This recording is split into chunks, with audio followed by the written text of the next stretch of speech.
বনি ইসরায়েলের এক ব্যক্তি ছিল, তার স্ত্রী ছিল খুবই সুন্দরী ও রূপবতী, যাকে বলা হতো সৌন্দর্যের রানী। আল্লাহ সেই মহিলাকে অসামান্য সৌন্দর্য দান করেছিলেন।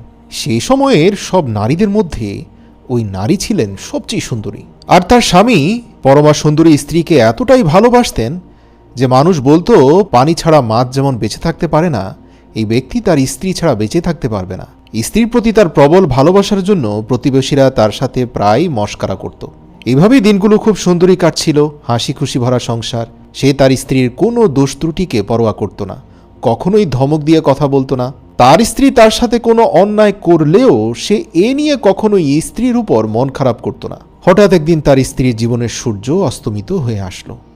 তার রূপবতী এবং পরমা সুন্দরী স্ত্রীর মৃত্যুর সময় ঘনিয়ে আসলো। মৃত্যুর ফেরেশতারা এসে তার স্ত্রীর আত্মা বের করে নিয়ে চলে গেল।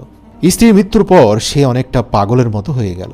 তাকে দেখে মনে হচ্ছিল তার স্ত্রীর থেকে সে নিজে মৃত্যুবরণ করলেই তার জন্য ভালো হতো। ঘটনা আরও খারাপ হয়ে গেল যখন তার স্ত্রীকে কবর দেওয়ার পর টানা বেশ কয়েকটি মাস ধরে এই ব্যক্তি প্রতিদিন তার স্ত্রীর কবরের পাশে বসে শুধু অনবরত কাঁদতে থাকত। মানুষের ধারণা ছিল কয়েক মাস পরে হয়তো সে তার স্ত্রীকে ভুলে যাবে, কিন্তু ঘটনা এমন ঘটল যে কয়েকটি বছর পার হয়ে যাওয়ার পরেও এই ব্যক্তিকে কবরের পাশ থেকে সরানো গেল না। সে স্ত্রীর বিরহে প্রতিদিন কবরের পাশে বসে কান্নাকাটি করত। হঠাৎ তীব্র গরমের সময় সূর্যের উত্তপ্ত কিরণ বর্ষিত হচ্ছিল। এ সময় হজরত ঈসা আলাইহিসসালাম সেই পথ দিয়ে এক দীর্ঘ সফরে যাচ্ছিলেন। তিনি সেই কবরস্থানের পাশ দিয়ে অতিক্রম করার সময় ওই ব্যক্তিকে কবরের পাশে বসে কান্নাকাটি করতে দেখে সাইয়েদনা ঈসা আলাইহিসসালাম তাকে জিজ্ঞেস করলেন, তোমার কি ঘটনা? সেই ব্যক্তি কথার জবাব না দিয়ে অনবরত কেঁদেই যাচ্ছিল। কান্নারত ব্যক্তির কাঁধে হাত রেখে হজরত ঈসা জিজ্ঞেস করলেন, হে ভাই আমার, তুমি কেন কাঁদছ? আর এটি কার কবর? সেই ব্যক্তি তখন বলল, এটি আমার প্রিয়তমা স্ত্রীর কবর। হজরত ঈসা আলাইহিসসালাম তাকে জিজ্ঞেস করলেন, তুমি কেন কাঁদছ? সে ব্যক্তিটি কেঁদে কেঁদে বলল, আমার স্ত্রী অত্যন্ত সুন্দরী এবং রূপবতী ছিল, রূপের রানী ছিল। আমি তাকে অসম্ভব ভালোবাসতাম, তাকে পাগলের মতো ভালোবাসতাম। কিন্তু আমার স্ত্রী মারা গেল। আমি অনেক বছর ধরে আমার স্ত্রীর এই কবরের পাশে বসে সারাক্ষণ কেঁদে চলেছি। আমি সবসময় দোয়া করি, হে আল্লাহ, হয়তো তুমি আমার স্ত্রীকে জীবিত করে দাও, আর নয়তো আমাকেও তুমি মৃত্যু দান করো, যাতে আমি আমার স্ত্রীর সাথে মিলিত হতে পারি। হজরত ঈসা আলাইহিসসালাম সেই ব্যক্তিকে বললেন, হে আল্লাহর বান্দা, তোমার স্ত্রীর প্রতি তোমার ভালোবাসা কি সৃষ্টিকর্তার থেকেও বেশি হয়ে গেল না? সৃষ্টিকর্তা যখন তোমার স্ত্রীকে সৃষ্টি করেছেন তখন তার হক রয়েছে, সে যে কোনো মুহূর্তে তার মৃত্যুও দিতে পারেন। আর মনে রেখো, জীবন মৃত্যু সব কিছুতে মহান প্রভুর কল্যাণ নিহিত রয়েছে। তোমার কাছ থেকে তোমার ভালোবাসার মানুষকে যখন আল্লাহ কেড়ে নিয়েছেন, তখন তোমার উচিত ছিল সৃষ্টিকর্তার উপর ধৈর্য ধারণ করা। একদিন আমাদের সবাইকে কবরে ঘুমোতে হবে। তখন সেই ব্যক্তি কিছুটা রাগান্বিত স্বরে ঈসা আলাইহিসসালামকে বলল, আমার পরমা সুন্দরী স্ত্রীকে নিয়ে গিয়ে এখানে আমি কোনো কল্যাণ দেখতে পাচ্ছি না। দয়া করে আমার কষ্ট আর শোক বাড়িয়ে দিবেন না। আমি কেঁদে কেঁদে আমার জীবন এখানে বিসর্জন দিতে চাই। হজরত ঈসা আলাইহিসসালাম দেখতে পেলেন এই ব্যক্তি তার স্ত্রীর প্রেমে এতটাই মাতাল হয়ে গিয়েছে যে আশপাশের মানুষের কোনো ব্যাখ্যা বিশ্লেষণ তার মাথায় ঢুকছে না। তখন হজরত ঈসা আলাইহিসসালাম তাকে জিজ্ঞেস করলেন, তোমার স্ত্রী যদি জীবিত হয়ে যায় তাহলে তুমি শান্ত হবে তো, এবং তুমি খুশি মনে নিজের ঘরে ফিরে যাবে তো? সেই ব্যক্তি তখন অনেকটা আশ্চর্য স্বরে বলল, হ্যাঁ, তা তো অবশ্যই যাব, কিন্তু মৃত মানুষ তো জীবিত হবে না। হজরত ঈসা আলাইহিসসালাম উঠে দাঁড়ালেন, 2 রাকাত নামাজ আদায় করলেন। নামাজের পর তিনি আল্লাহ তাআলার দরবারে 2 হাত তুলে দোয়া করলেন। এরপর তিনি কবরের কাছে এসে আরবিতে বলতে লাগলেন, হে কবরবাসী, কুম বিইযনিল্লাহ, আল্লাহর হুকুমে কবর থেকে জীবিত হয়ে আসো। এভাবে তিনি 3 বার বললেন। সঙ্গে সঙ্গে কবর ফেটে গেল। সেই ব্যক্তি নিজের চোখে এই দৃশ্য দেখে কাঁপতে লাগলেন। চোখের সামনে কবর ফেটে মাটি 2 দিকে সরে গেল। কবরের ভেতর থেকে এক মুর্দা বের হয়ে এলো, তার শরীর থেকে মাটি ঝেড়ে ফেলতে লাগলো। কিন্তু দেখা গেল কবর থেকে যে মুর্দা জীবিত হয়ে বেরিয়ে আসলো সে ছিল এক হাবশি গোলাম, এক কালো নিগ্র হাবশি পুরুষ। তার মুখ থেকে আগুনের অঙ্গার বেরোতে লাগলো। আল্লাহর নবী সে ব্যক্তির দিকে তাকিয়ে বললেন, তোমার এই হাল হলো কিভাবে? তখন সে হাবশি গোলাম বলল, আমি একজন পাপী বান্দা ছিলাম, এক এবং অদ্বিতীয় খোদার নাফরমান ছিলাম। আমি মদ জুয়াতে ব্যস্ত ছিলাম, আর তাই আজ আমার কবরে কঠিন শাস্তি হচ্ছে। তার দিক থেকে মুখ ফিরিয়ে হজরত ঈসা আলাইহিসসালাম ক্রন্দনরত সে ব্যক্তিকে জিজ্ঞেস করলেন, তুমি তো বলেছিলে এই কবরে তোমার স্ত্রী রয়েছে। তখন সেই ব্যক্তি বলল, হে আল্লাহর নবী, আমার স্ত্রীর কবরটি ঠিক তার পাশে। আপনার নির্দেশে যে কবর থেকে উঠে আসলো সেই ব্যক্তির কবর মূলত আমার স্ত্রীর কবরের পাশেই ছিল।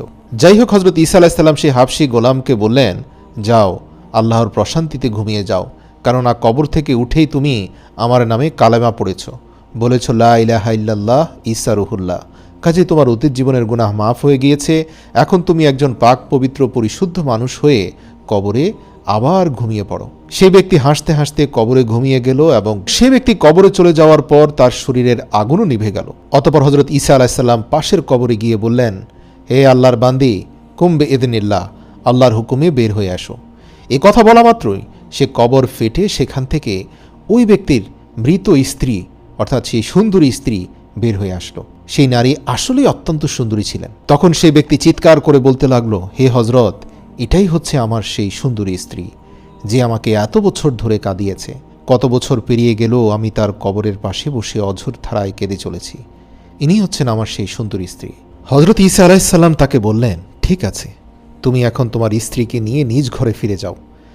কথা বলে হজরত ঈসা আলাইহিসসালাম সেখান থেকে চলে গেলেন।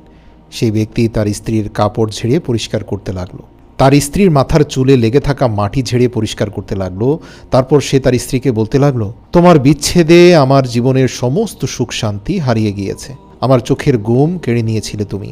আমার ইচ্ছে করছে এখনই এখানে কিছু সময়ের জন্য একটু ঘুমিয়ে নেই।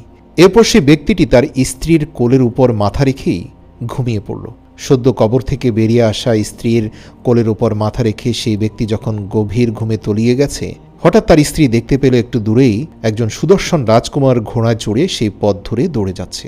যখনই সেই রাজকুমারের দৃষ্টি এই সুন্দরী নারীর উপর পড়ল এবং এই সুন্দরী নারীর দৃষ্টি সেই রাজকুমারের উপর পড়ল, দুজনেই একে অপরের প্রতি আকৃষ্ট হয়ে পড়ল।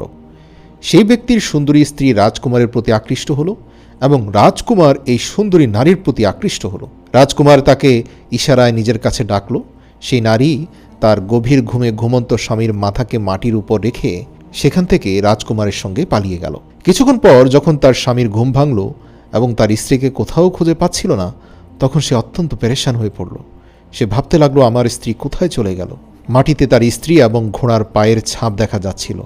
সে নিশ্চিত ছিল নিশ্চয়ই তার স্ত্রীকে কেউ জবরদস্তি করে তুলে নিয়ে গেছে। সে ঘোড়ার পায়ের ছাপ অনুসরণ করতে করতে দীর্ঘ পথ পাড়ি দিয়ে রাজকুমারের মহলে গিয়ে উপস্থিত হলো। সেখানে গিয়ে সে দেখতে পেল তার স্ত্রী সেই রাজকুমারের সাথে দাঁড়িয়ে আছে। সে ব্যক্তি রাজকুমারকে বলল, এই তো আমার স্ত্রী, আপনার কাছে সে কিভাবে আসলো? আপনি আমার স্ত্রীকে এখানে কেন নিয়ে এসেছেন? রাজকুমার তাকে বলল, তোমার মাথা ঠিক আছে তো? কি করে সে তোমার স্ত্রী হয়? এ তো আমার রক্ষিতা, সে তোমার স্ত্রী কিভাবে হলো? সেই ব্যক্তি রাজকুমারকে বলল, আপনি তাকেই জিজ্ঞাসা করুন সে আমার স্ত্রী কিনা। সে রাজকুমার তার স্ত্রীকে জিজ্ঞাসা করার পর তার স্ত্রী মুহূর্তের মধ্যে ঘোল পাল্টে উত্তর দিল, এই ব্যক্তি কে? আমি তো একে চিনিই না। এই মহিলা নিজের স্বামীকেই বলল, আপনি কে? আপনি আমার কেউ না, আপনাকে আমি চিনি না, আমি এই রাজকুমারের রক্ষিতা। এ কথা বলে তারা একে অপরের সাথে ঝগড়া করতে লাগলো। তারা তিনজন রাস্তার উপর দাঁড়িয়ে নিজেদের মধ্যে তর্ক বিতর্ক করতে লাগলো। সেই পথ ধরে হজরত ঈসা আলাইহিসসালাম বাড়ি ফিরছিলেন। সেই ব্যক্তি যখন হজরত ঈসা আলাইহিসসালামকে দেখতে পেল, দৌড়ে গিয়ে হজরত ঈসা আলাইহিসসালামের পা জড়িয়ে ধরে বলতে লাগলো, হজরত, এই নারী কি আমার সেই স্ত্রী নয় যাকে আপনি কিছুক্ষণ পূর্বে কবর থেকে জীবিত করেছিলেন? হজরত ঈসা আলাইহিসসালাম বললেন, হ্যাঁ, এটা তো তোমার সেই স্ত্রী। হজরত ঈসা আলাইহিসসালাম সেই মহিলাকে জিজ্ঞাসা করলেন, তুমি কি এই লোকের স্ত্রী নও? সে মহিলা বলল, আপনি তো দেখছি ভয়ঙ্কর মিথ্যাবাদী মানুষ, আমি কখনোই সে ব্যক্তির স্ত্রী নই, আমি হচ্ছি এই রাজকুমারের রক্ষিতা। আল্লাহ নবীকে মিথ্যাবাদী বলায় হজরত ঈসা আলাইহিসসালাম খুবই মনে কষ্ট পেলেন। অতঃপর তিনি বদদোয়া করলেন এবং সেই নারীর দিকে তাকিয়ে নির্দেশ দিলেন, হে আত্মা, তুমি পুনরায় মৃত্যুবরণ করো এবং কবরে শয়ন করো। কথা বলা মাত্র সেই মহিলা সেখানেই আবার মৃত্যুবরণ করল এবং তার লাশ পূর্বের সেই কবরেই দাফন করা হলো। এরপর হজরত ঈসা আলাইহিসসালাম স্ত্রীর প্রেমে মাতাল সেই ক্রন্দনরত বনী ইসরায়েলের ব্যক্তিটিকে বললেন, আমি যে তোমাকে বলেছিলাম মহান রব্বুল আলামিন যা করেন কল্যাণের জন্যই করেন। দেখো, তুমি যতদিন তোমার স্ত্রীকে ভালোবেসেছিলে সেও তোমাকে ভালোবেসেছিল। মহান রব্বুল আলামিন যখন তোমার স্ত্রীর মৃত্যু দিলেন, তুমি তা সহজে মেনে নিতে পারলে না। তুমি তোমার প্রভু মহান সৃষ্টিকর্তার চেয়েও তোমার স্ত্রীকে বেশি ভালোবেসেছিলে, যার কারণে সৃষ্টিকর্তার এই মৃত্যুর হুকুমকে তুমি সহজে মেনে নিতে পারোনি। অথচ সৃষ্টিকর্তা তোমাকে অনেক ভালোবাসতেন, আর ভালোবাসতেন বলেই তোমার স্ত্রীর মৃত্যু দিয়েছিলেন।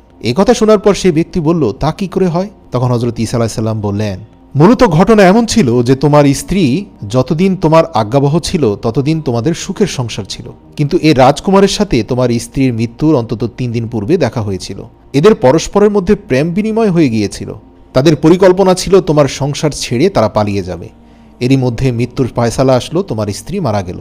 কিন্তু যদি তুমি এতেই খুশি থাকতে, তুমি যদি আল্লাহর উপর সন্তুষ্ট থাকতে, তাহলে আজ এ দৃশ্য তোমাকে দেখতে হতো না। আর তোমার স্ত্রী এমন অবস্থায় মৃত্যুবরণ করেছিল যে তাকে ঈমানদারদের খাতায় নাম লেখানো হয়েছিল, কেননা সেই ব্যক্তির সাথে তোমার স্ত্রীর কোনো জেনা হয়নি। কিন্তু দেখো, তোমার স্ত্রী ঈমানদার হয়ে কবর থেকে উঠল, আর এখন বেঈমান হয়ে কবরে গেল।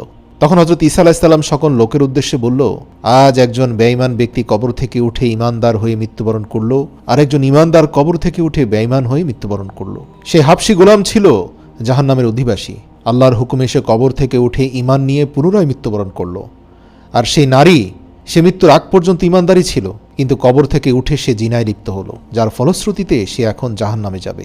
এরপর সেই ব্যক্তিকে বলল, তুমি যতটা পাগল ছিলে তোমার স্ত্রীর উপর, আফসোস যদি তুমি এই পরিমাণ ভালোবাসা আল্লাহর জন্য অন্তরে পোষণ করতে, আল্লাহকে সেই পরিমাণ ভালোবাসতে, আল্লাহর শপথ, তাহলে আজকে তোমার রব তোমার এমন করুণ অবস্থা করতেন না।